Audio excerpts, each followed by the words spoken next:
Thank you for tuning into The Disclosures with Peter the Insider and Jessica Ariel Morocco. Peter is the director of the 12th Division of the ACIO, Advanced or Alien Contact Intelligence Organization. Jessica is a galactic liaison and the interdimensional seer.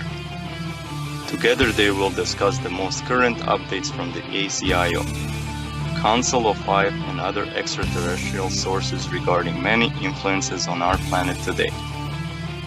Our new format allows you to ask questions and hear the answers from the previous show. Post your question in the comment section below the YouTube video. Disclosures, Insider, intel that keeps you updated with planetary changes. Hello everyone, and thank you for joining us today on Disclosures. I'm here joined by Peter the Insider, and we have a list of topics that I want to go over. We have one question that came in that I thought was quite interesting, and I guess we're just going to get going with this and share some of the latest things that came up. Some of it is regarding current events, and some of it is some older information, but maybe topic driven. So without further delay, here is Peter the Insider. I want to say hello to you and to all of our regular, maybe not so regular audience. So Peter, I wanted to start off by talking about the black goo and this whole story of Prometheus. This individual alien theory came up with some very, very interesting perspectives of what happens in the movie. And I think it's related to our current time, simply because the character it goes by the name of Shaw. And we were having a lot of problems with Heather Shaw, particularly that we were being affected by, there was a bad Heather that, kept attacking you during multiple shows, and you were not able to speak, and you had some challenges. So I'm just trying to figure out what exactly is happening here. That was very, very really challenging, and these energies, they. Do you know what I mean? They are around this being. I don't know. It's what the heck is being, and it's like looking right at you, and there is this like vacuum-ish stuff, like vacuum cleaner, right? And they are like suck energy out of you. Do you know what I mean? Something like that. Yeah. I know exactly what you're talking about. Yeah. It's like, what in the world? And it's sort of like a soul eater type of energy, because it's pulling like your life force. You feel very weak and drained. And absolutely, because technically, once it's pretty long-term stuff. Not to eat. Nah, it's not that big deal. But you need to drink. 3 days without water, bam, you are a goner. Period. You are dead, and this is it. Once you are feeling drained, period, end of story. You are goner, and that's it. It's absolutely as exact. The symptoms are exactly the same as you. I mean, for me, they were exactly the same as you are describing right now. Yeah. So, and we've been trying to figure out, what's actually going on. It's related to Walrider from the video game Outcast and Outlast. Outlast, sorry. And this kind of hive mind thing that was created, and somehow I'm involved, and this Heather is involved, and I had a Yeah. really weird incident where I went to the grocery store, and this woman kind of jumped ahead of me in line, and I happened to look at her, and I saw in my third eye that it was Heather, the bad Heather, and Yeah, we need to sort them, bad header, right? We right, need to sort them. and the bad Heather. So I grabbed, I ended up going in another line because she was trying to manipulate the cashier, this woman, and she had Heather was puppeting her in some way, and I saw that she was trying to manipulate him to charge her less or do something. And so I ended up leaving, and I looked, and she was leaving. She looked at me, and she was leaving at the same time, and she stepped outside. She went to her car, which was close to my car.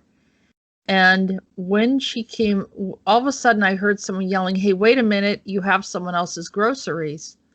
And What? I looked, and I was like, what are they talking about? And the guy that waited on her came over to me and asked me to look at my groceries. I said, sure, and I let him look. And I had nothing. He was looking for eggs, right? And so, Ay, right? it's not okay. So he says, oh, maybe it's that other woman. I'm like, yeah, that's the woman that was in your line. I didn't actually buy anything through your line. So he went over to it. He goes, oh, I found them. She had the eggs. And I felt like there was an Eggs. energy. Yeah, he took them from her. She wasn't very happy. And there was like this really weird energy. Really, like almost like she switched it. So he mistakenly thought I was the one in line and in his line, but it was her. Technically it does make sense. Right. Jeez, this is not okay.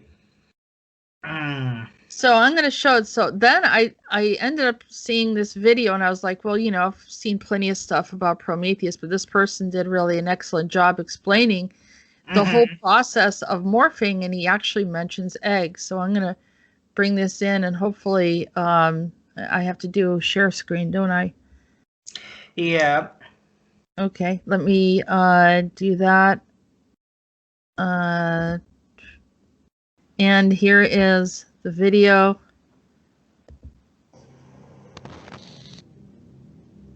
Planet 4, once inhabited by engineers, was home to egg sacs that contained the pathogen, as seen in Harvest on LV-223. Once released, the spores emitted find a human host and implant the embryo for the neomorph. Certainly this is a different form of the pathogen as seen in Prometheus, as black goo held in vials that, when making contact with the human host, leads to the human host's mutation and DNA disintegration. As seen with Fifield, the human becomes a monstrous, stronger and more violent version of themselves. When compared to the goo, the motes act quite differently. This version of the pathogen is airborne, and the cloud of spores is almost sentient as it makes its way to the host. And of course, the pathogen implants the makings of a parasite, the neomorph, as opposed to directly affecting the host's DNA makeup. In the 10 years between the Prometheus mission and the Covenant's landing on Planet 4, clearly some changes have been made to the effects of the pathogen, and some stages have been removed in arriving to the final result of an alien parasite. The pathogen, as seen in Prometheus, infects Holloway when he ingests a sample of the pathogen, leading to his mutation, and is killed, but not before impregnating Shaw in the early stages of his infection, which led to Shaw carrying and birthing the trilobite. Shaw seemed to be otherwise uninfected and was simply incubating the parasite. When fully grown, the trilobite develops into what can be best described as a giant facehugger, which attacked and impregnated an engineer with its parasitic embryo, and finally led to the birth of the deacon, which bursts out of the host. In many ways, it's as if in the pathogen-to-deacon equation, Shaw is essentially the egg. She hosts the first life cycle stage of the parasite. As the trilobite came from Shaw and found a host to impregnate, so does the facehugger coming from the xenomorph egg. The trilobite impregnated the engineer leading to the deacon, while with the xenomorph as we know it in its most common form, is created when a facehugger impregnates a human. The equation leading to the neomorph would lie somewhere in between. The egg sacs would be acting as both egg and carrier of a form of the pathogen that already carries the genetic coding which results in the neomorph. The Planet 4 egg sacs seem to be acting as both egg and facehugger in this equation. So where did these egg sacs come from? Were they indigenous to the planet, or were they engineered? Was this a part of David's experimentation during his decade marooned on the planet, or was it created by the engineers? Even with supplemental shorts such as The Crossing and Advent, as well as reproductions of David's notes and illustrations which shed some light on the marooned android studies, there's still a large gap to fill when it comes to the 10 years between the events of Prometheus and Covenant. However, the novelization of Alien Covenant has David going into much more detail about his experiences with the pathogen. When first meeting with the crew of the Covenant, David offers an explanation of the virus and the resulting parasites. David explains, the pathogen was designed, engineered might be a better term, since those of us on the Prometheus came to think of them as genetic engineers, to infect any and all non-botanical life forms. Its sole purpose is to reproduce. The offspring will stop at nothing to do so. It is their rationale for existence, designed into them by the engineers. They kill by reproducing, an elegant method of warfare, if you take the time to think about it, or of experimentation, if one prefers that description. A very thorough way of cleansing a world of unwanted life forms. If even a single offspring of the virus is left, it will not stop until it has found a living host. It seeds, then it moves on. As you've seen, the seed incubates, mutates, and matures with astonishing speed until it is reborn. The pathogen itself has an extremely long lifespan, he explained. Given a suitable environment in which to exist in stasis, it can lie dormant for hundreds if not thousands of years until a suitable host presents itself and awakens it to commence the cycle again. If not controlled, a single application is quite capable of rendering an entire world permanently uninhabitable. While it is dormant, the virus is completely inactive. There was nothing for your ship or companion, competent as their respective instrumentation might be, to detect. He waved a hand. It's not as if it's floating in the air like a common germ. The ability to lie inactive for a very, very long time is one of the things that makes it so dangerous, and dangerous to its engineers as well. David's interactions with Captain Oram are... So, this I thought was very, very interesting, Peter. I mean, you're looking at a black goo, you're looking at people being infected, this morphing into some other species or creature, and we're aware of black goo, and we're aware of people acting very unpredictable, and so I'm wondering. I thought this. I don't think it was an accident that I found this video, so I wanted you to share your thoughts on what we just viewed. It's it's another level and another another form, another way of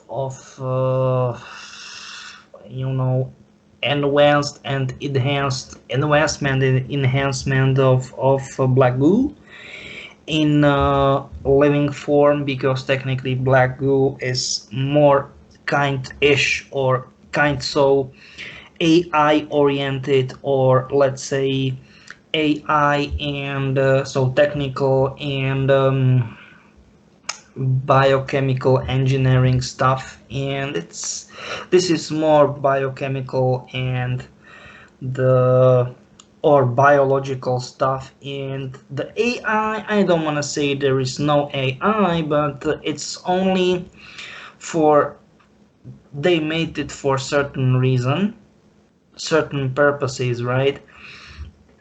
And the stuff is that they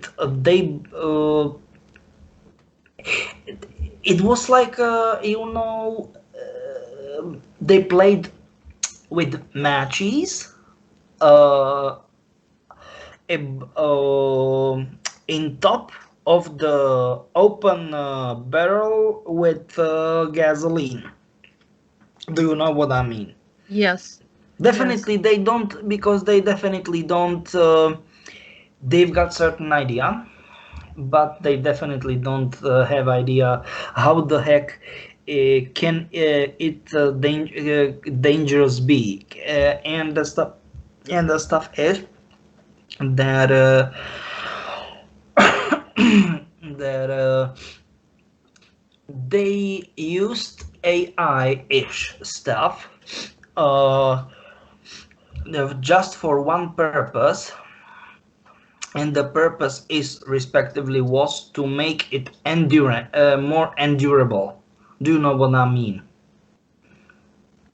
Yeah, I mean, did something like this actually happen? Is this movie Prometheus related to a story that actually happened Yeah, in it did happen. So who are these engineers? Where are they from? you know, from Umbrella from another reality. And so Umbrella has been, because they're the ones that engineer a lot of the biological stuff, like Biological, chemical, viruses, chemical. biochemical weapons. Yeah, you are. Yeah, you are These right. these are not our creators, but see, Prometheus in the story they perceive them as the creator gods, Mm-hmm. but they're Yeah, not our you are right. creators. Oh, of course they are not. You are right. Yeah, so you can see how they try to spread it into the water. He ingests it and makes himself a sacrifice, and then I don't know if that's an That's avatar or actually that's actually happened, but once again, in another reality, and just by the way, there is another reason why we are talking about that, because there is a show was impregnated and all kind of that stuff. Am I right? well, she wanted to be impregnated by you.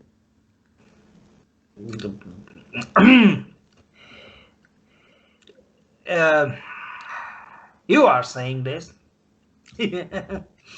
Yeah, well, she was trying to do something. I'm not saying that she was successful, but she was trying to.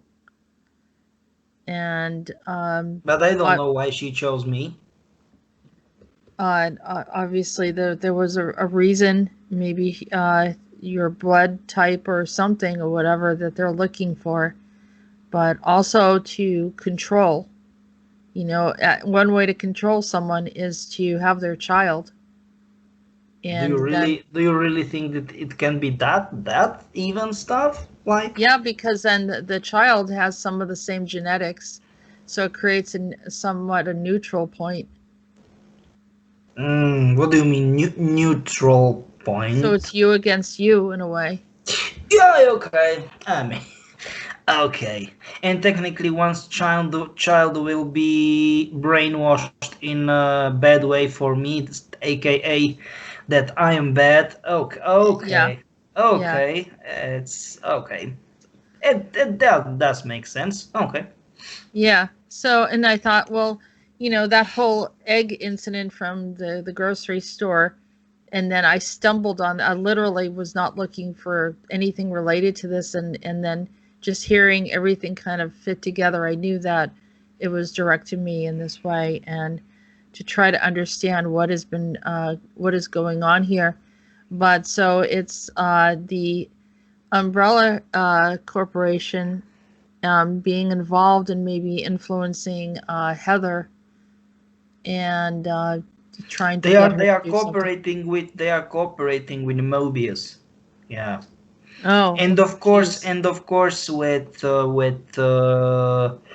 Monarch, it's everything is too obvious. You know it, too obvious. So they're doing this on the next level because Monarch is losing power, and very likely that's when the Umbrella Corporation sort of jumped in and started to do a lot of different bad things. But this is the absolute the same stuff with Umbrella, and absolute the same stuff with Mobius. They start to lose the power, and they try to hijack new reality via show house. You know it. You know it. Is the Shaw House losing any power, or are they still They've got a goddamn crazy amount of power, believe me. right now? So they kind of are taking over, being the problem. That's a problem, yeah. Yeah. It's very big problem. Okay. So going off to another subject. Let's see if I can get this. They're talking about this red sky, and we've talked about this before. It's like the fires and everything. Yeah. Look at the red skies of California, Indonesia, and Australia. Well, apparently, let me just get the information here. And apparently that this red sky has been seen over Russia. Yeah, that's true. And someone sent me a message. But we need to talk about another location. So please go to the title of the whole article. It will be... Well, it was a personal message, and no, I am just saying. Please go to the title. This was the picture, pretty much, he gave me. But it was okay. Yeah. Let me just read this through, and then we'll take a look at that region. Okay. So the question was, Jessica, I'd like to submit a question to Peter for any of the future shows. I'm sending a question here because I have a picture. I don't consider myself having any priority or whatever. He says, let's see. Here it is. The question is, in California, September 8th or 9th at 11 a.m., the whole atmosphere was reddish. And I know that was probably related to the fires, but then he said approximately 3 times less vividly. I noticed the same thing in Russia, in Syktyvkar. How do you say it?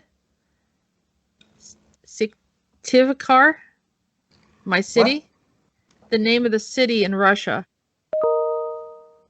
You mean Syktyvkar?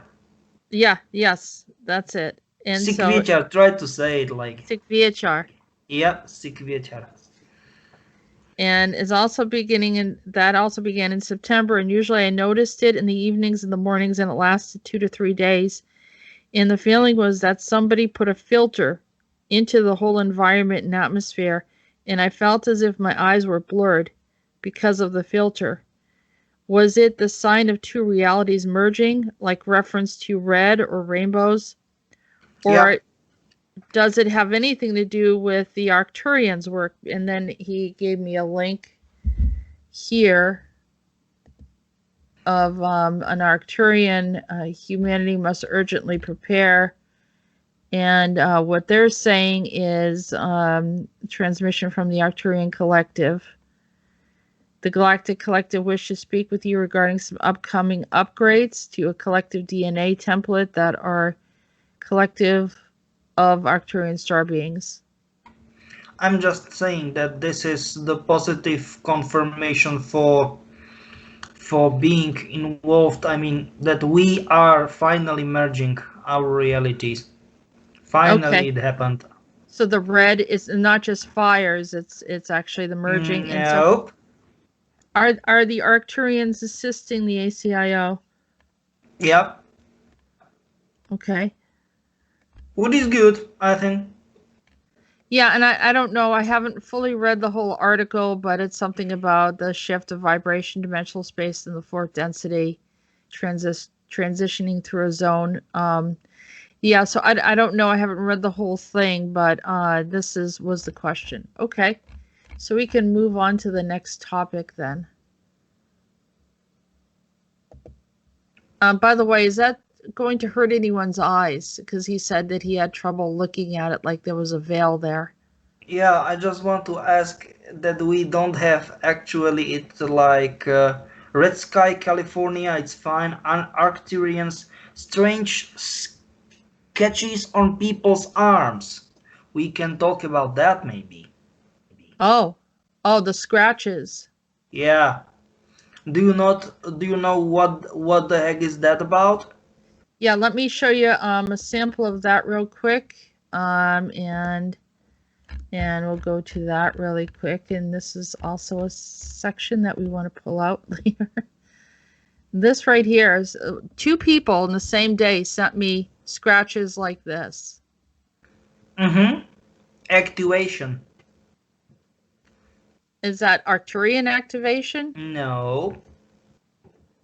Femtides activation. Oh, wow. Okay. Femtides activation, like it or not, is absolutely crazy. Femtides activation. What's going to happen with these people? Good question.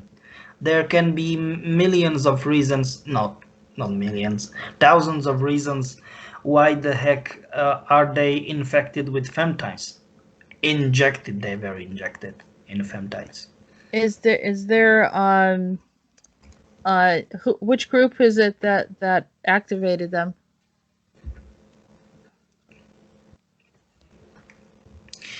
You will not like it, but it's Council of 5. Why won't I like it? You know, because it's kind of painful. Are they expecting that the super soldiers need to be activated for some reason? For good reason. Okay. So, but they're not going to be harmed. The soldiers. Nope, they are be now. They will be not, because technically it was kind of weird. Once we want to talk about picos. Pictides, because it's like pictides are x10 minus x10 minus 12, and after certain time it look like this is not true, and they've got it's like femtides. And just by the way, they were heavily misused and dosed by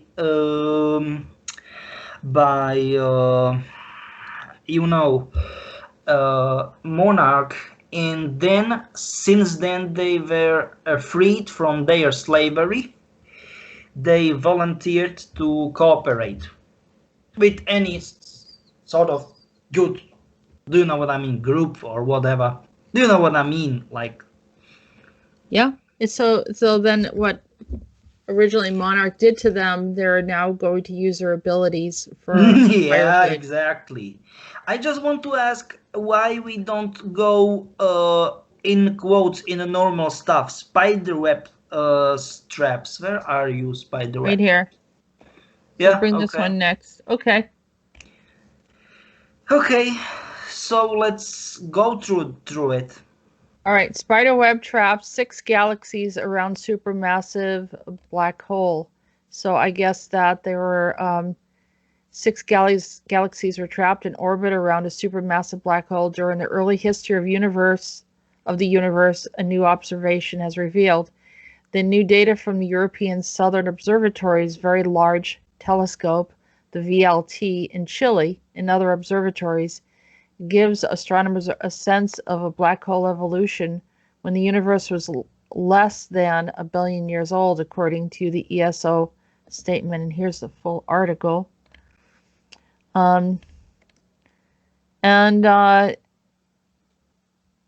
Let's see, the supermassive black holes are often relatively common. They lurk in the hearts of most, but not all, galaxies, including our own Milky Way. And the new observation gives fuel to the idea that such black holes grow in gassy environments within large web-like structures. So it's almost like these galaxies are being held together, and it seems like it's intentional. Long story short, no black hole, no galaxy. Yeah, you are right. Its core, it's, let's say, heart of galaxy. Do you know what I mean? It's like, yes. Something, it is such a big, very, very, very big,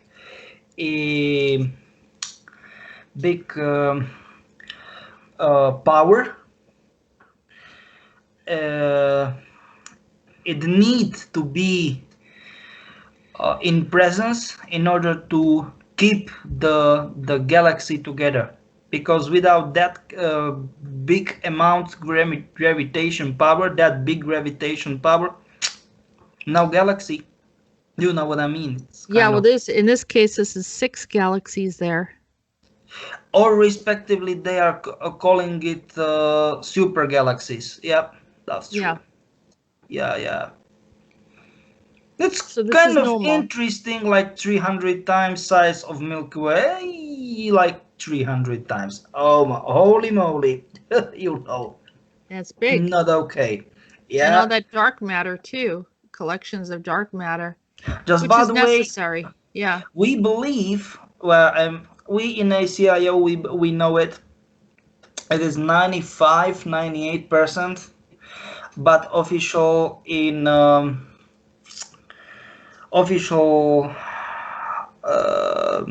scientific sources, they claimed 90% of matter is dark matter. We in ACIO know that it is 98%. Dark matter is 98% of all matter, or 97 or so. That's a huge amount, and that's the part that people generally they typically see the light. Exactly. Yeah. But if you look at our constellations, it's mostly dark anyhow. But It yeah, is the dark nothing. matter. I mean, for us, it's like, okay, what the heck is going on with universe? There is nothing. Do you know what I mean? And that's the, in quotes, nothing. Do you know what I mean? There's Nothing. so much going on, and I don't think that we know how. I don't know about the ACIO, but do you even know half of the activity that goes on our Earth from other places and all the different visitors and so forth that are. We know stuff, but you know, that's the problem. Sometimes there is lack of credibility, and it is like crazy fight with our HQ. I mean headquarters, but there are many stuff. It's still secret till nowadays, and it's like, no, people, we need to talk about that publicly because there is lack of credibility, and they are like, it's up to you. But do you know what I mean? It's like, yes, you can talk about that, but it's a dead wish. Do you know what I mean? I don't want to have dead wish. So, give me a second. Are we okay with that? Yep, I was just making Okay, sure I so had all that we've information. got AI ethics. Yeah. Ethics, yep. So Singapore releases AI ethics governance reference guide. So this is the first time, which is shocking to me, that they mess around with AI for years and then all of a sudden say, no, well, I guess we have some ethics that are involved. It's like after all this damage has been done and misuse and abuse of artificial intelligence and experimentation on our planet, that suddenly they're coming up with AI, which should have been imposed from the beginning. What do you think, Peter? Go down just by a little bit. So What is Singapore this business. blinking? What is this blinking? Why is this line blinking? Nothing's blinking Yeah, something is on your side, blinking. maybe. Yep, you are sharing the screen and something is blinking. HTTP and all kind of that stuff. Oh, Maybe try to click. Okay, it was kind of weird on my end. Sorry. okay.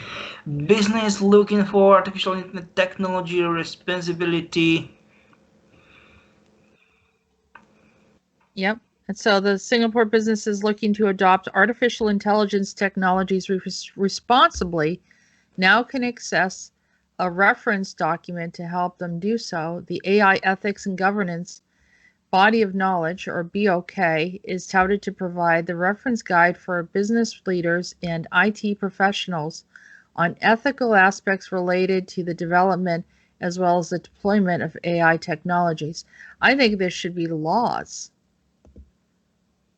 I think there should be laws written further about these things and guidelines. Being able to just, put all sorts of satellites up in the sky without, there's no one is monitoring any of this stuff. It seems like everything's okay.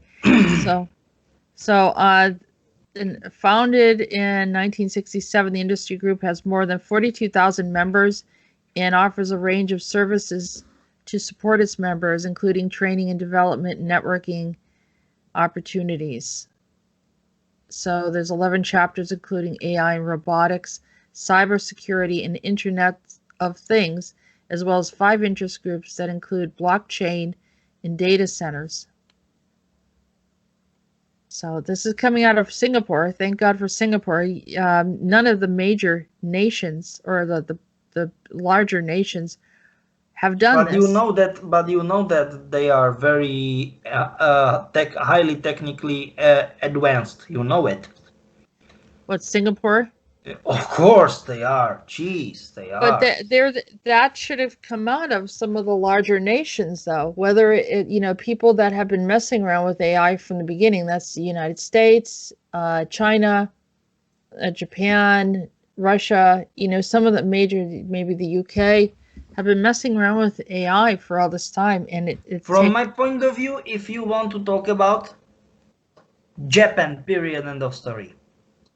Yeah. If you want to talk about AI, Japan, period. No, nothing. You maybe will disagree with me, like people from US, people from, I don't know, UK, from Russia, from China. Nope. From Japan, definitely. They are absolutely crazy about that. They are like, this is not okay. But like it or not, I know certain, in quotes, self-aware AI stuff, and it's like I want to talk about certain stuff. I am in mood for do this, for do that, like companions. Man companions, female companions, what in the world is happening? I mean, male, female, all kind of that stuff. And not only for relationship, but being just friend. Do you know what I mean? And I was like, what in the world? Do you know what I mean? Because technically, IoT, Internet of Things, it's technically part of Industry 4.0, right? Mm-hmm. And for example, your own whole house can go, in quotes, self-aware. And I was like, I mean, for me, I am definitely not supporting it, but for me it's not that big deal. I heard about it like 12, maybe 15 or even more years ago, but many people are like, what in the world is happening? This is not okay. Do you know what I mean? And do you know what? No, this is definitely not okay. Even its only phrase in English language, it is not okay. Do you know what I mean? It's absolutely crazy. So you're just saying that Japan has cornered the market with AI, like they're the ones that are the leaders by far. In this, definitely. They are building it. They are making androids, and I mean, absolutely, you have no single chance to differ them from people. I don't know the material, I don't know, I'm not expert in that. Skin, absolutely 100% skin alike. No like some sort of weird stuff, movements or something like that, or like do you know what I mean? Some sort of weird ass No speaking sound also, effects or no. Sorry, like what? No like robotic sounding movements or voice sounds. Nope. That's everything's No, very human like. And that's the stuff. For example, as I said, I was in how can I say it, fancy house, do you know what I mean? And I was like, what in the world is happening right here? How is that possible that those girls, because it was like that, are that expensive. And then, what in the world? They were androids. And it was like 15 or 17 years ago. Jeez. And it was But they're getting to be that they're having androids as prostitutes in Europe or the US. Give me a second, I know, but that was like 2K5, 2K, Yeah. 2, 3, 4, something like that. It was absolutely crazy. What in What the are they world? doing now, Peter? What is Japan doing now? If that As was I happening said, today? self-aware houses. So everything, I don't know, like you want to have, I don't know, certain temperature, certain amounts of lumens. I mean, like lights. Light. Do you know what I'm talking about? Yeah. So I don't know. They consider the house is considering itself, and that's the problem. Itself, the most efficient, given the circumstance, the year season of in which kind of climate part of the world you are living in, the most efficient, how can I say it, like boiling system you have. Do you know what I'm talking about? And just go the most technically, not itself, but I was like, no, I want to, because I am in quotes night owl, so no, I don't like the daylight, for example, or I am morning birdie. Do you know what I'm talking about? All kind of that stuff. So you put it in your program, in your system, right? And everything will happen like that. Or for example, your refrigerator, and your refrigerator uh, and deep freeze, I mean freezer, right? There are cameras in the systems, and once you get lower, for example, I don't know, like butter, the bread, or I don't know, any sort of fruits, vegetables, everything, right? Beep, beep, beep. It automatically sent email orders via emails or their own, in quotes, inter-ish system, ordering system to supermarket. It is absolutely crazy. And there will be delivery for you, waiting for you. It is crazy. You don't need to do anything. Is this where some of our future is going, or is that just... No, give me a second. I'm talking about that. How, I don't know, like 70-80% of Japanese people are living right now in Japan. It is No, I know crazy. that. I understand that, but is that the way the rest of the world is going to go, or is that just going to be Japan is going to be consumed by AI? Is that where they want to go? Technically, that will be the stuff how we will be okay. Explain that. Uh, You're saying that we will be like that as well, the rest of the world. Yeah, but that's the stuff. Give me a second. Not consumed, but by AI. But you will give a choice. They will give you a choice. The AI-ish manufacturers. Sorry for that.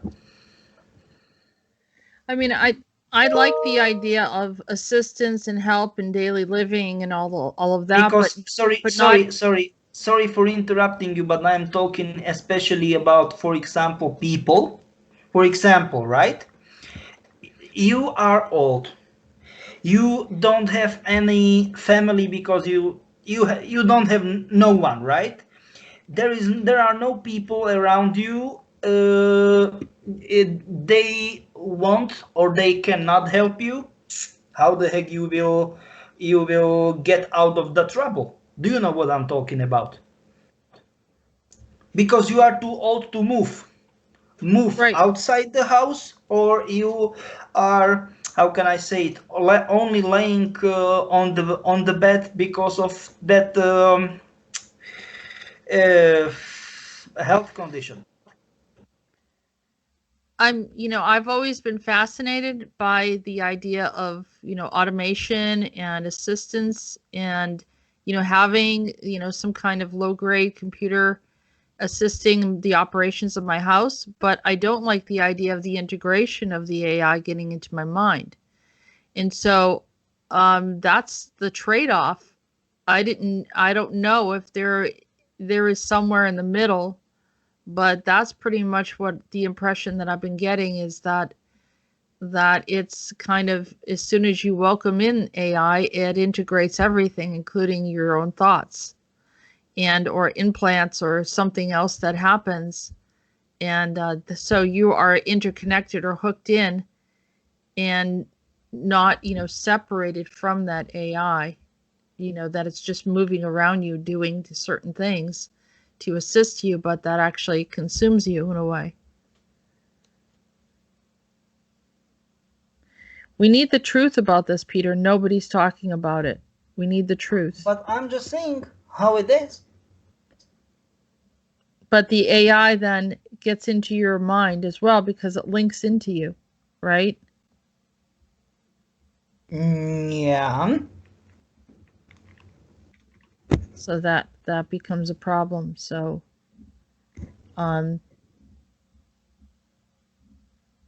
anyhow, the ethics with AI, well, I'm not sure how much they're going to uphold it. If a lot of the stuff is just going on, especially if Japan has taken a lead and maybe doesn't feel like they have to regard any type of ethics. I don't know.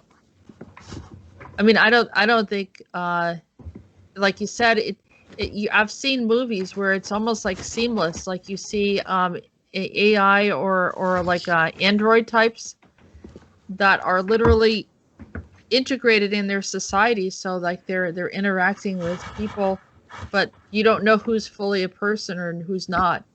And I think that would be a little scary, in my opinion. But I don't know. Actually, you are right. Actually, you are right. That will be kind of problem. Yep, that's true. Yeah, and it's easy to eliminate the human race when it's in that environment because the androids will always be superior because of they don't have the emotional component and they have a body that is engineered for endurance for a lot more and also accuracy. Yeah, stamina, all kind of that stuff. Yep, you are right. Yeah. Okay. This brings us to the next topic, which is a video game that someone sent me. Devin sent me this video game, and it's called Katana Zero. And I first started watching. I was like, oh, okay, this sort of reminds me of like Super Mario's Brothers. It's like the graphics are very simple. It's nothing really impressive. Give him his most desired. You could see it's the same kind of thing. It's like Frogger or Super Mario. But I started listening to the storyline, and it had to do with super soldiers. It had to do with this Russian guy by the name of V, and there's an assassin. And then there's, this Kronos, which is a drug, I guess, that they gave them to enhance them. And then there's this guy by the name of Leon von Alvenschleiben, who has actually made the Kronos, and they have him in some kind of chamber that was, prolonging his life, making him still look young, and he looked like he was in his, I don't know, early 30s or something, or late 20s. And this is pretty much what we are talking about all the time. Just by the way. Yeah, and they called it the Null Project or the Zero Project. And the katana, which isn't that the type of sword or something that Anthony Zender talked about? Technically, katana is the sharpest sword in the world. Yep, you are right. You can cut everything with the sword. Technically, you can cut the piece of paper, I don't know, like H4, A4 paper, and it will cut it like nothing. Yep, like a piece Is this of paper. like is that a Japanese weapon? Yeah, of course. So there's a Japanese connection again. All right, so that this is super soldiers with a certain drug. The guy has a therapist that gives them the medicine, and there are a bunch of these soldiers, or he's like an assassin. He's sent on these missions, and then you start seeing that there's like this whole storyline comes out. So the storyline is much more complex than the graphics. And they did that on purpose, because most of game developers are focusing on graphics, and there are only very little numbers of small amount of video games. They are focusing, or they are focused on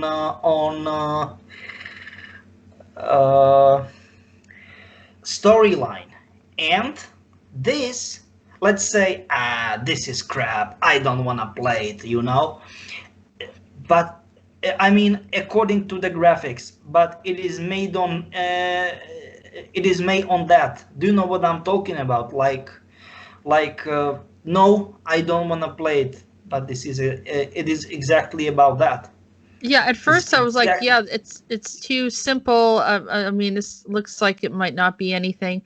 And as I was listening to the storyline, I was like, hey, wait a minute, I think we have something here. And then at some point he sees this young girl, and then in the end you see the little girl is surrounded by monsters, which made me think of Outlast. And I also saw there's a point where he meets with another assassin, and I think this is around 34 minutes. Let's see where it is, 34 something. Okay, so right about here, and he meets another right here and calls her number 15. Yep. So you're a gamma, aren't you? I thought 15 and I were the last null left. And this guy reminded me of Anthony Zender, because I think he said he used a katana. Yeah, that's true. Yeah. There was that's true. And I thought the little girl might be me, or you thought it might also be Heather, because she's also in the Wall Rider. And and then there's a lot of other characters that come through here, but these are super operations. And when they run out of this Chronos, they end up, all the super soldiers end up dying. So it's those two are left. He ends up killing that 15, but that in the end, she is, comes back to life somehow. I don't know if that, I mean, obviously we're not listening to any of the audio, but there's like multiple things that happen. And I just thought the story was interesting. I think, yeah, you are right. Story is pretty interesting. You are right. So they're just trying to get the information out to, which this might appeal to an even younger group of kids, because it's simple, it's not overwhelming, and technically it's kind of interesting that it's kind of retro-ish stuff from, I don't know, games 20, maybe 25 years earlier. I mean, the graphic level, the level of graphic, but on one hand, but on the other hand, it's kind of the fact that they made very complicated and like complex story. like a solid story. Interesting. Yeah, I thought the same thing. And I thought, it was definitely interesting to take a look at. So anyhow, thank you for sharing the story. And I think that here again is confirming what we are talking about, but which is interesting and I wasn't planning on talking about Japan, but that kind of No, synchronized. everything is fine. Absolutely, it's fine. It's Yeah, fine. it all seemed to work together, didn't it? Yeah, it is. All right, so we have this other article. A huge impossible crystals in Denmark have finally been explained by scientists. So geological puzzles go. It's pretty good one. The global greenhouse conditions of the early Eocene are 56 to 48 million years ago. How did huge numbers of giant glendonite crystals manage to form? These rare calcium carbonate crystals that need temperatures lower than 4 degrees Celsius. And I bring in the whole article here. See if there's more pictures.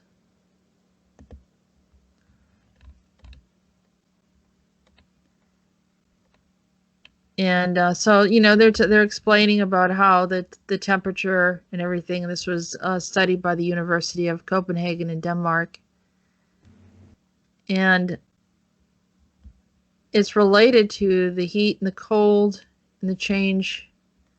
Climate changes. Yeah. Volcanic eruptions in Greenland, Iceland, and Ireland during this period. And that released the sulfuric acid droplets into the stratosphere and have remained there for years. So, and then that was the end result. And so, what's the impact of these crystals? Do they create a frequency? Do they do something to Denmark that's different? Yeah. Actually, they make human resonance unstable, more unstable. Human resonance, it was like in second half of 50s. It is like in quotes heart frequency of Earth, and like heartbeat of Earth. It was set by scientist Schumann and German scientist Schumann, and the stuff is or was that it was set it up on 7.85 hertz, and then because we screwed everything up, we make in quotes electromagnetic smoke all around the world. I talked about that many times. We believed it was like 2008, 2010.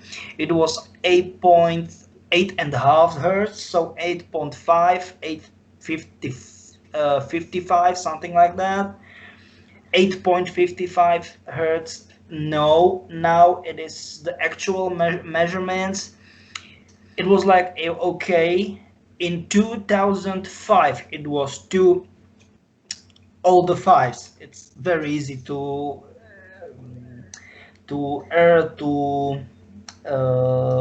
memorize it. In 2005, it was 8.55, and now we've got more than 8, not 8,000. Sorry, my bad. Rolf, you need to edit it, okay? I think yes.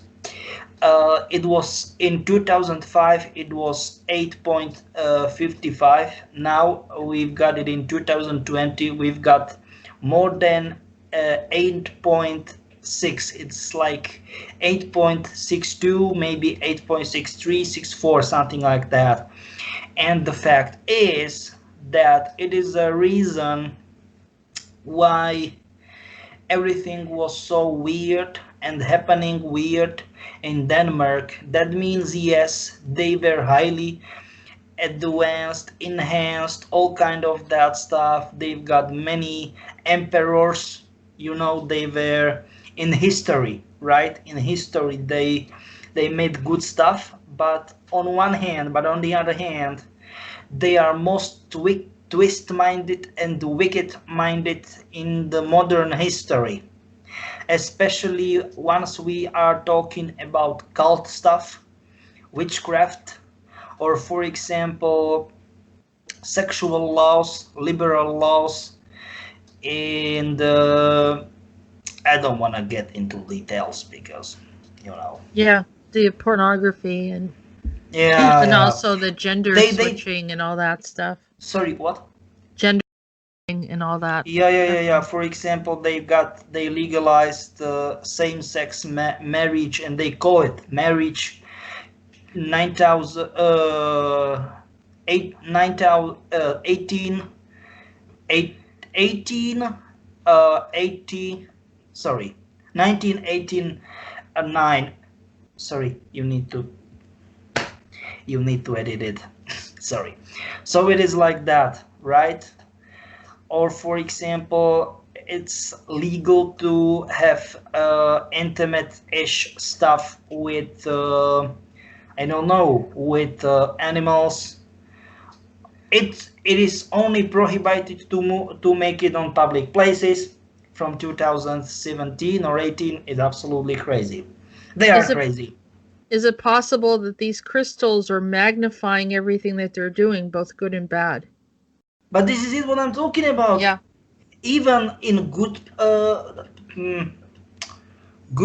way, but negative way. It's like absolutely crazy. This twist-minded. Jeez, it's not okay. Yeah. Not okay. Okay. Here's the next article. So supposedly the moon's far side has been unveiled, according to this article from Newsbreak. And for many millennia, humans have gazed upward at the moon, which hovers roughly 250,000 miles beyond Earth's life-sustaining atmosphere. It is a lamp-like face. Our ancestors saw vague forms that reminded them of something familiar. And so I'm going to move down. Eastern traditions imagined a jade rabbit pounding the elixir of life, conjuring medicines or mixing ingredients for rice cakes, while in the modern West, children are still lulled to sleep by the notion of a man on the moon. But just 60 years ago, this timeless affinity for our nearest celestial neighbor was changed forever when the Soviets' Lunar 3 probe photographs the moon's previous unseen far side for the very first time. Let's see what they have for. Isn't it interesting? Yeah, very interesting. We were talking about black holes earlier. Yeah. So the comparison of the moon's near side to the left and the far side to the right highlights the far side's relatively lack of ancient volcanic deposits, outlined in yellow, known as the Maria, which is, I think it's all this yellow that you see here. And there's just a tiny bit, it looks like, on the edges.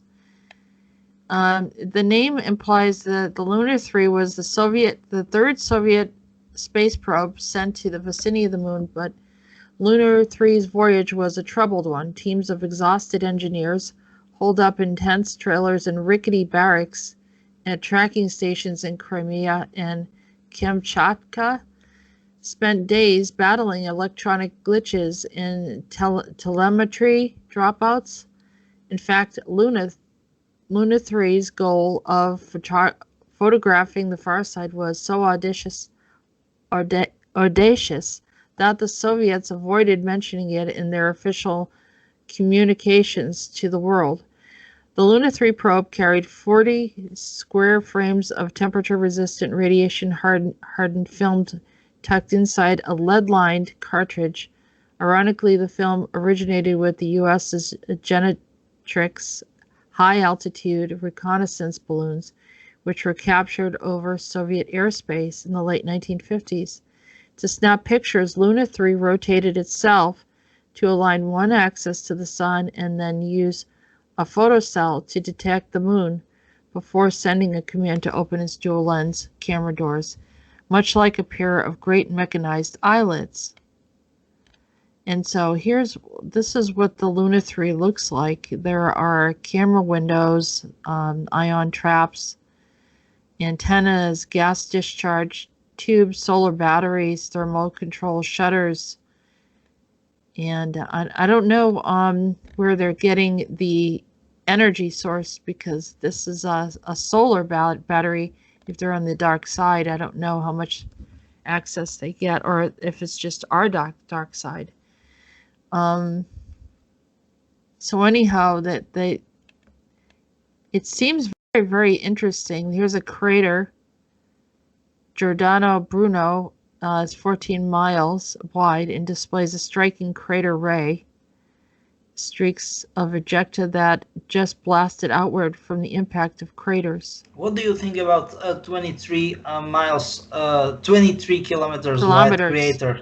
Yeah, it's crazy. It's like, holy shit. It's large, and here's another picture of it. Isn't it interesting? Yeah, very interesting.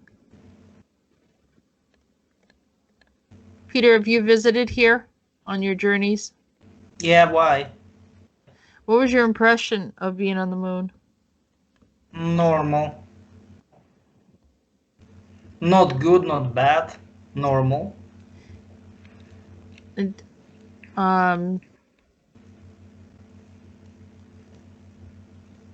were you there with any particular group, or? Yeah, but it's secret, you know. Yeah. So there's the South Pole, and there seems to be some kind of like swirling configuration here. Yeah, it is. It looks like that. Yeah. It's the moon's colossal craters. And then there's more articles, but this is some fascinating pictures. I'm sure that there are more advanced pictures out there, or people have more, but this is pretty interesting. Anything that you want to say about this, Peter, about the dark side? And it obviously that I've seen like grids and some kind of surveillance, but it's really ancient. I've seen that on here before. What are your thoughts on that? Technically, Russians, they've got huge moons on the dark side of the bases on the dark side of the moon.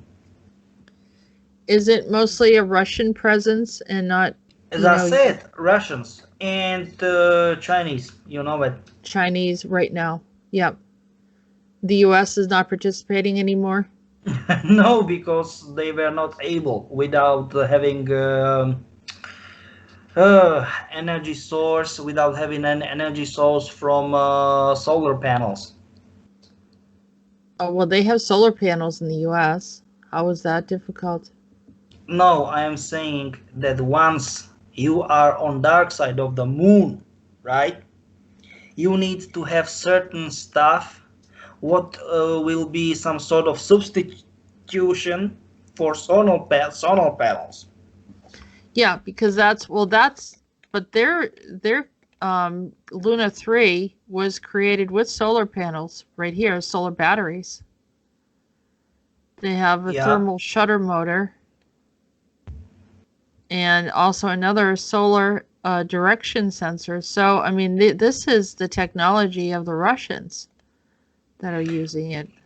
Give me a second. It was 1959 in the first place, and in the second place, this is original. This is official. Those are official versions of the blueprints. What absolutely doesn't fit the original stuff. What was sent to the universe? Okay, it's big difference. No, I agree. That's why I was questioning it, because it didn't feel right to me. It didn't feel like this was what there they is a lack sent. of logic. There is lack of logic. Yeah, you were right. Yeah, they're hiding, and yes, I mean, of course. The U.S. has bases on the moon, right? Yeah, but not on dark, not in quotes dark side of the moon. Nope. Oh, okay. Do you think that the Chinese and the Russian are being influenced by other entities that are dark, that are on the dark side of the moon? Yes, but as I said, it is the same stuff like nanites and nanites, pictites and femtites. You know, they are all the time into it. Russians and Chinese. But the stuff is that they are doing, and they are doing it constantly, like highly experimental. It is some sort of pre-alpha version. So do you know what I mean? Like in IT language, alpha, beta stuff, you know. And they are always keep pushing it to the praxis, and it is not okay. Do you know what I'm talking about? Yeah. Yep, I do. And I know that anytime we visit somewhere, we bring back friends. Some are good and some are bad, and contaminants and all sorts of things. Absolutely. Yep. Okay. So, all right. So this is we hear a lot of talk about climate change, and for some reason, the governor of California thinks that when people light fires and arsonists, that's climate change too, but it's not. But here's a question here from Euronews. Could moths be the secret to understanding climate change? And let's see. Let's dispel a myth. Not all moths are brown and boring. Some species are colorful and just as beautiful as a butterfly. Their numbers are falling, which would have a knock-on effect on the environment and humankind. There have been significant changes to moth populations in the UK over the last 50 years. The Atlas of Britain and Ireland's larger moths, based in 25.6 million moths recorded submitted over 275 years, presents the most recent information on species distribution, where they are found in abundance, and the number of each species. And the study looks at the patterns of change between the years of 1970 and 2016 and showed that 30% of the 390 species had declined in distribution, while the 38% of the species increased.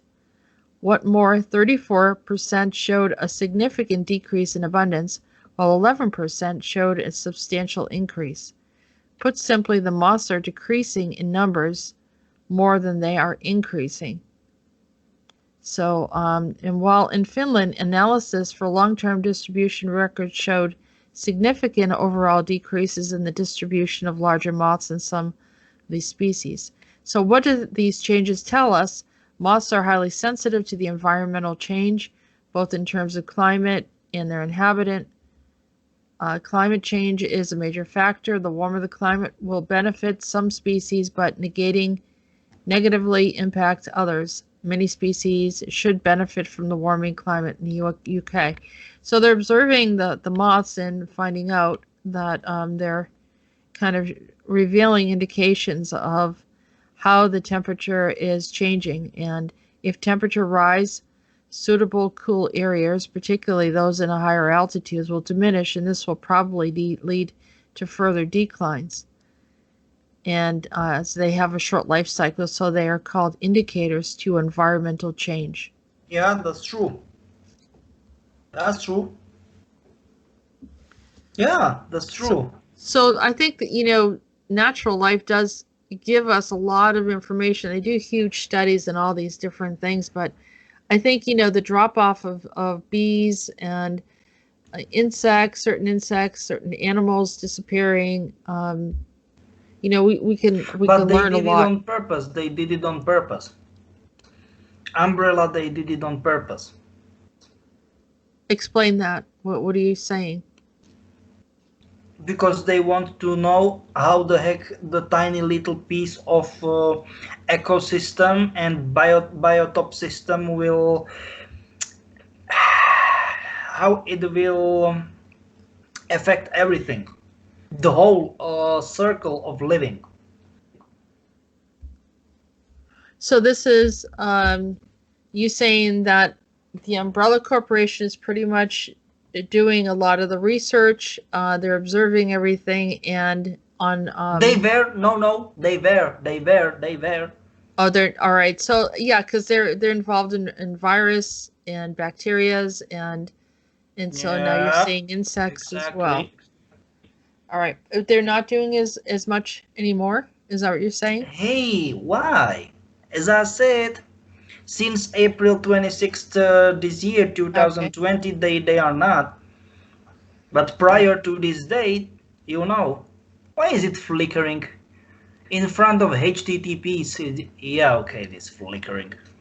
Okay, so I think that was And as I said, this everything of this kind of stuff, this kind of changes. Umbrella is in charge of it. I or mean, was many in people. charge Sorry, or was wasn't. sorry was. But give me a second. No, was. They are in charge because this is the stuff they did. It doesn't matter that it is how can I say it this the impact is showing only right now, right here, right now, but they did that. It doesn't matter that it was in prior time, I mean in the past. Is in charge of that because they did it in the past, but we can see effects of it right now. Do you know what I'm talking about? So we need to be very cautious about that, about the words or kind of, you know, that. Well, I mean, I think some of their studies did help us, but Yes, you are right. now, but I'm also looking at some of. I mean, are they the ones that are creating the problem and then looking at and then observing the effects of it?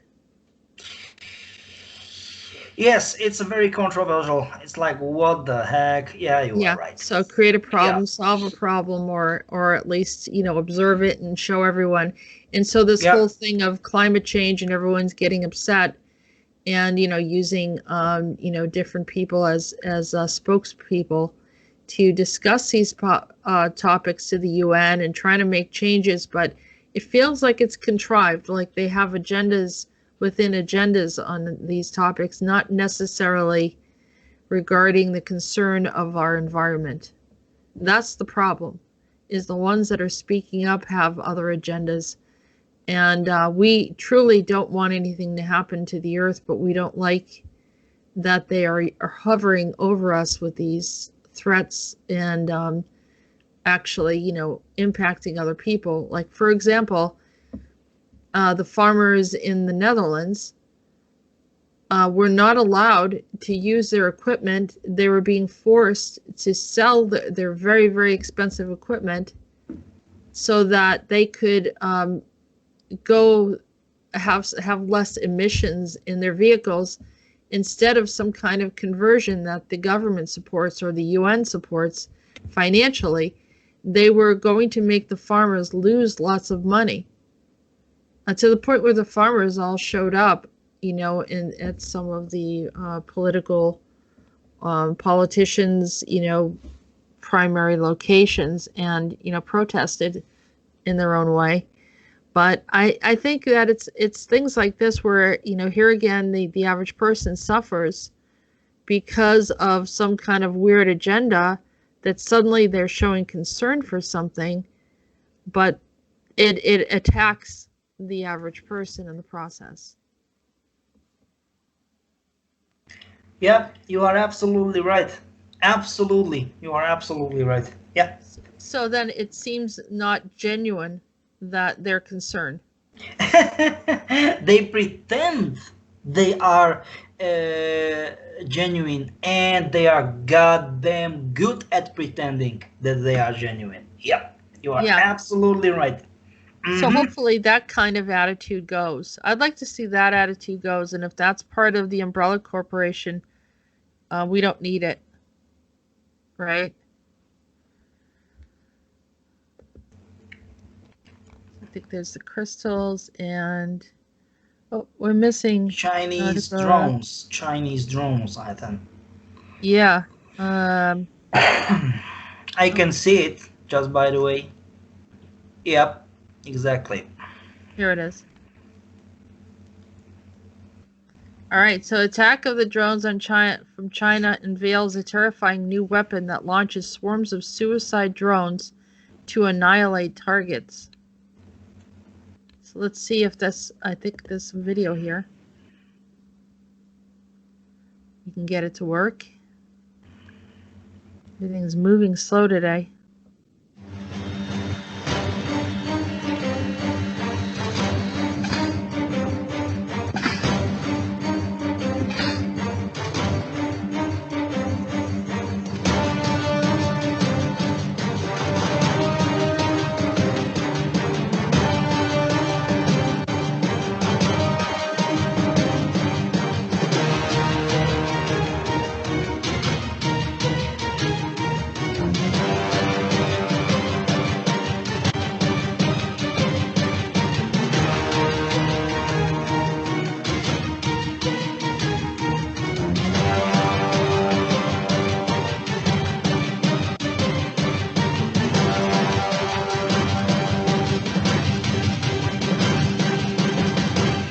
All right, so that was the target, and so they were all launched and hit that target.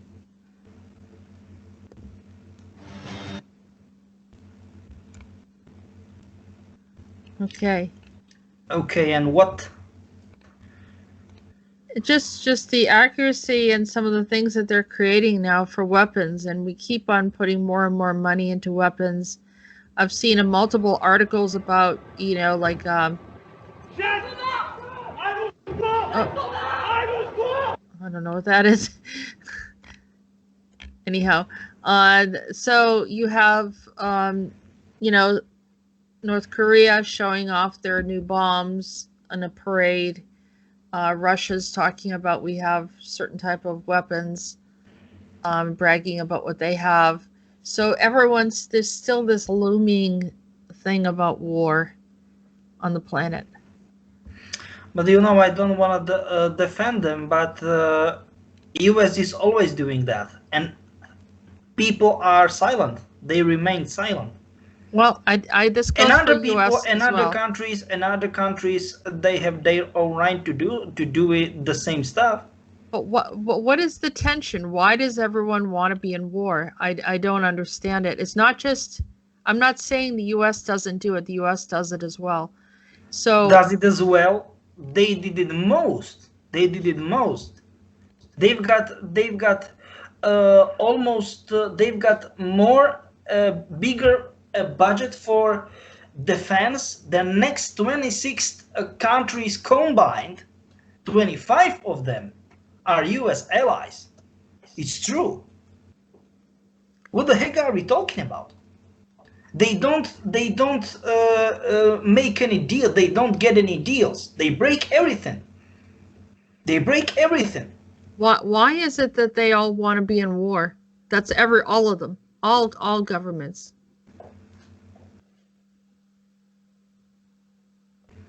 I mean, aside from I know they make money. And you got it. Money, power, hungry for money, for power. It's like that, pretty much. So that more and everyone complains that we have all these problems in the world, and all this is going in constantly for show. I mean, I don't know if they'll ever use that technology for an actual cause. Maybe to bother the people. I don't know. I mean, to me, there's something wrong with the consciousness of the military in all of the world, and it's kind of our downfall as humans. But anyhow, I know this is a touchy subject. Yeah, and Peter, I wasn't implying that the U.S. is a perfect in any way. No, this is absolutely opposite perfect. Yeah. U.S. is leading stats in 3 ways. 3 ways. Number of adults people believing that angels are real. Number of imprisoned people per capita.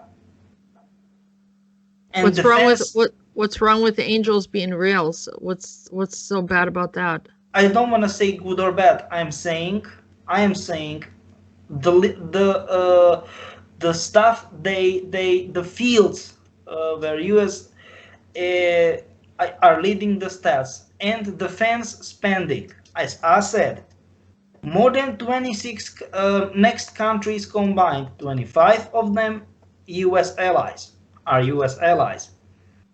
That's it.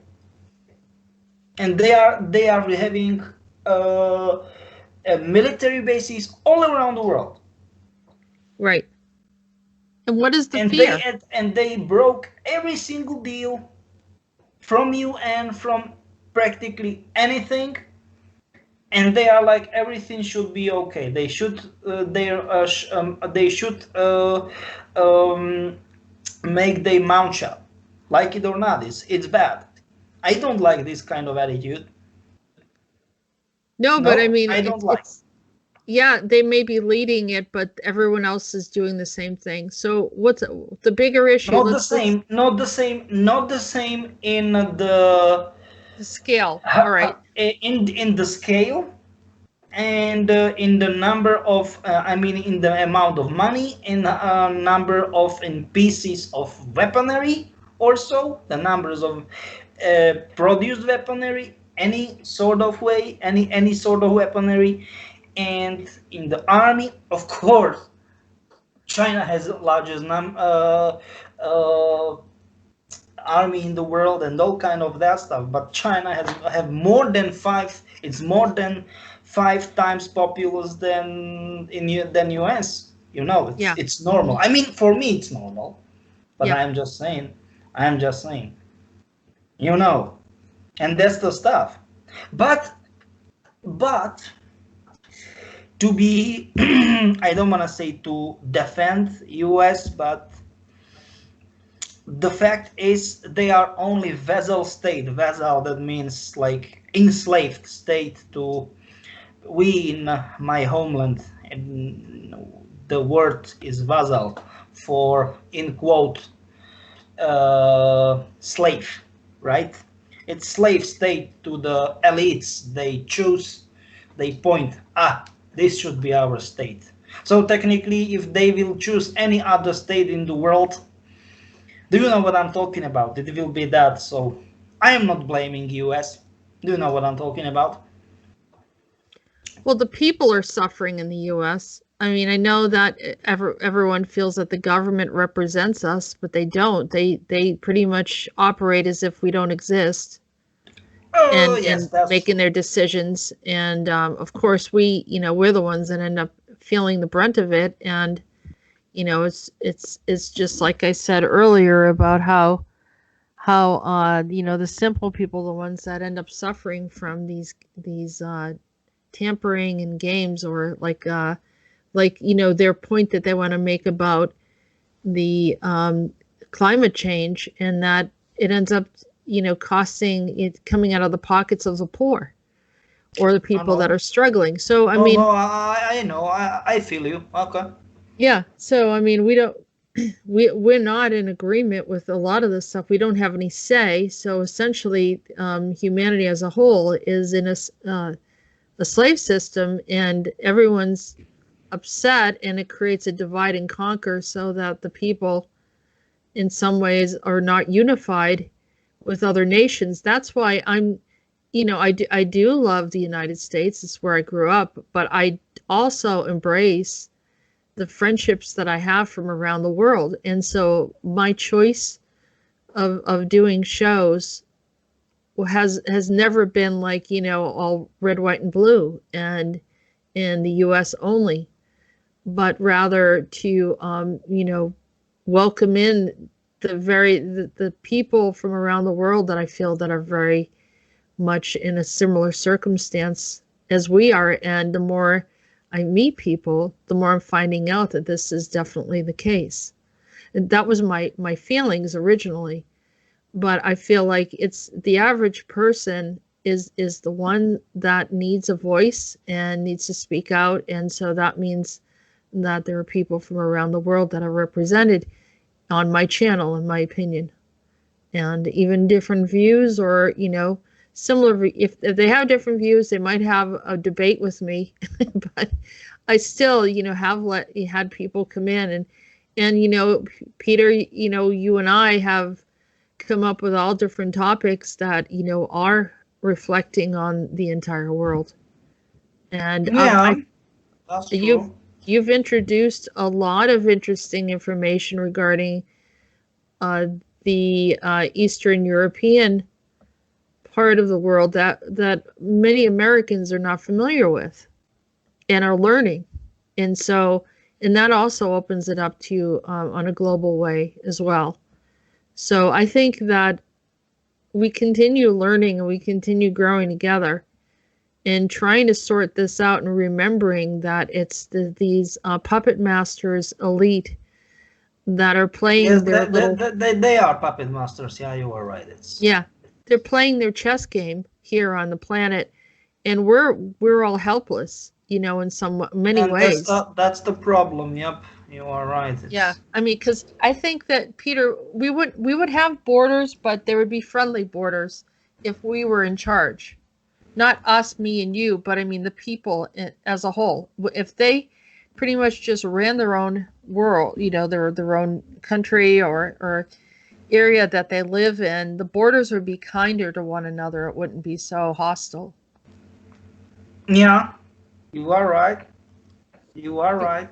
Because you see people on the internet really changed a lot. It helped people from different parts of the world to connect. And they started to see that they all had common needs and desires and hopes and dreams, and that none of that really mattered in the end. Like what the politics. We all started, sitting there, and I could talk to my friends from the UK, or talk to people from Eastern Europe, or from Germany, or from the Netherlands, from Asia, or Greece, or wherever, and even some Africans, and just have these conversations. And they pretty much, they understand, and they don't like certain leaders, and they don't like what things are being said and what's being done. And I think we're all learning to not look at each other as the enemy, but seeing that it's the system. And if there's anything that I'd like to come out of this, is that people understand who the real problem is in the end. Yeah, that's true. That can be like most important stuff. Yeah, you are right. And that's where we need your help, Peter. That's why I ask you these questions, and other people ask you, is so you can help us sort out who's doing what and why they're doing it, and maybe if we can figure out ways to be liberated from them. So, and the ACIO has been extremely helpful in this area.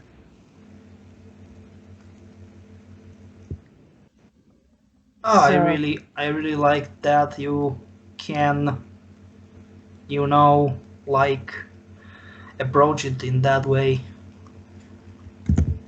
Yeah, me too. Okay, so I think that this is the stuff, what pretty much everything what we need to talk about for today. What do you think? Isn't it? Well, we just had this one last, on a lighter note, to end the show. I stumbled on this action comedy film. I guess it was done, I don't know if it was a B film rated, and it's called Debs, D.E.B.S,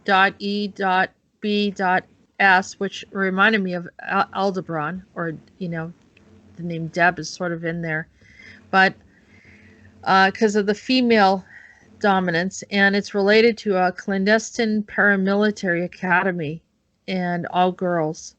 But I thought, well, some of the names reminded me of, like, Max and Dominique reminded me of ACIO, or the Merge. Yeah. Someone by the name of Petri, which is close to Peter, but it's Miss Petri, and meeting with a Russian assassin, and Ninotchka Kaprova, and someone they call Lucy Diamond, which is a connection what's her name? Jordana Brewster supposedly might be a connection to me, but there's all of these others that were involved, mostly at girls' school and promoting lesbianism too. But that's another topic. But what do you think about this promotion for like agents and sort of paramilitary or super soldiers targeting these young girls, like programs? They exist. I don't know what should I think, a good or bad way, I don't know. I'm just saying that they exist, I know. Right. And also I don't know if it was strange or not, but the information here. But anyhow, female super soldiers. Yeah, actually, more super soldiers are female than male, just by the way. It seems like it. Or yeah, even like the what were they called? The super soldier queens too. I don't know if that's sort of like it as well. And those are more aggressive, or is that a different type of program? Yeah, different type of program, believe me. Yep. Okay. So with that, we covered all the topics. And is there anything else that you would like to say as we're closing for the show today? No, I think that was a good show. And I want to thank you for giving me opportunity to be here. You're welcome. And thank you for being here. And thank you for sharing information from the ACIO. And also, thank you, Rolf, also for assisting us. And thank you to all of our listeners. You're wonderful. We appreciate you. And thank you for being interested in learning and growing and making a change on the planet. So everyone have a good day. Until next week. You have been listening to Disclosures with Peter the Insider and Jessica Ariel Morocco. Join us on YouTube channel, Jessica Ariel Morocco, and visit www.peter-insider.com and www.readingsbyariel.com. Remember to post your questions in the comment section below the video. We look forward to hearing from you.